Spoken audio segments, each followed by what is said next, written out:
reporting on the same exact thing that Ben talked about, because this summer, if you joined me, we read through the whole New Testament. And on Tuesday, we finished August, and we also finished the book of Revelation in our summer reading. So now we're going to do what we've done each Sunday. Let's do it again and make this whole book of Revelation and Exhortation this morning. The Revelation. Well, the Revelation. It is a book that has caused almost endless contention among Christians. It is a book not only about a tribulation, but that has caused more than a few tribulations. Much of it comes from Christians disagreeing about the scheduling of events in the book of Revelation. I have my convictions. You probably have yours. The book starts for me, Revelation 1:1, well, for all of us, saying it describes things which must shortly take place. And then in verse 3, the time is near. And there are two ways of looking at those verses and similar ones. Either they are describing things that were near to the time of the writer, or they are describing things near to the time of the reader. And I believe it is the writer. Therefore, I think many of the events described in the Revelation took place soon after it was written, and all of them, not all of them, Revelation does extend to the end of the world, but much of what is described in it was the near future for the writer, and therefore for us, it has become history, which we should look back and learn from. But much of modern evangelicalism doesn't agree with that, and wrangling over it now would hardly make a good exhortation, so perhaps we can leave that for a more opportune time. For there are other great truths that we need to buy into from the Revelation. These truths are often overlooked when we are battling over scheduling. So let's look at the other things often overlooked now.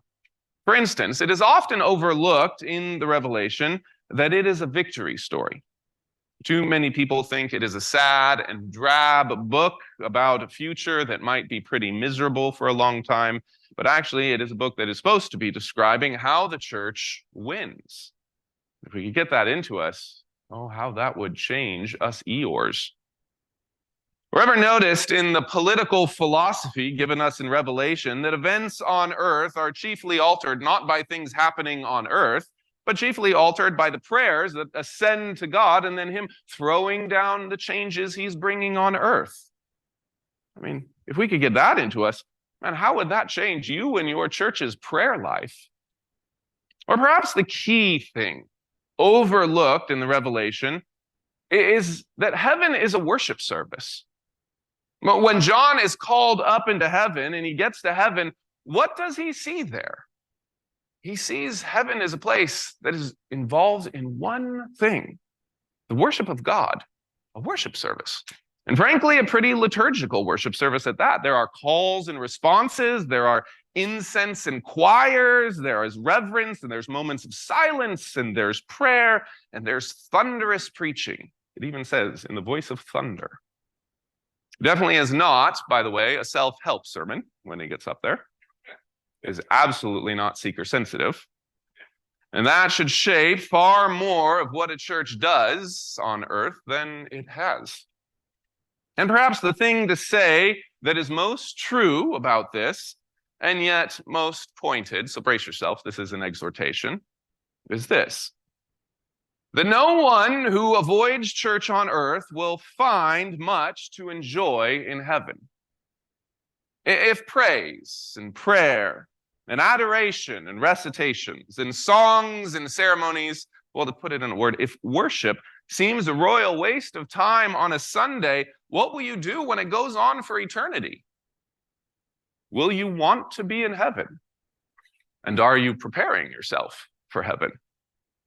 See, what we do here today, this is preparation for eternity. And if we read Revelation, we see that this is even participation in what is going on in eternity right now. And if that is true, we realize that what is happening right now is participation in that, then perhaps we should pray some prayer that, Lord, warm my cold, hard heart. Or use that prayer of Amy Carmichael's, make me your fuel, O flame of God. And that, this morning, reminds us of our need to confess.